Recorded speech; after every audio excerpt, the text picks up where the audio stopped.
Kalian pasti tahu kisah yang satu ini.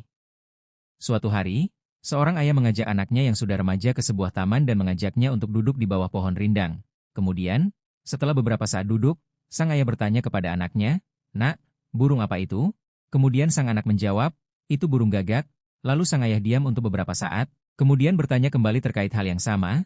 Maka sang anak menjawab dengan nada agak kesal, "Itu burung gagak, ayah." Maka sang ayah pun kembali diam. Hal yang sama terulang sebanyak 4 kali. Dan sang anak pun membentak ayahnya karena kesal dengan pertanyaan yang sama yang dilontarkan oleh ayahnya tersebut. Kemudian sang ayah mengeluarkan sebuah buku usang, dan membukanya lalu membacanya.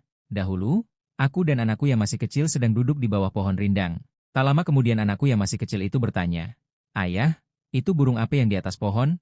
Maka aku menjawab, 'Itu burung gagak namanya,' dan pertanyaan yang sama terus ia lontarkan kepadaku selama lebih dari 10 kali.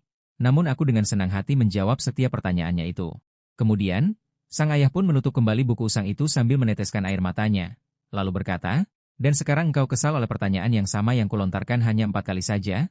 Maka sang anak pun menunduk, lalu berlutut di hadapan ayahnya sambil menangis dan meminta maaf atas perlakuannya kepada sang ayah. Hikmah dari kisah tadi adalah, jangan sampai kita membenci orang tua kita atau bahkan membentak mereka. Karena kita tidak tahu seberapa besar cinta dan kasih sayang mereka yang tak terhingga kepada kita sewaktu masih kecil. Subscribe channel ini, supaya tidak ketinggalan ilmu random lainnya. Bye-bye.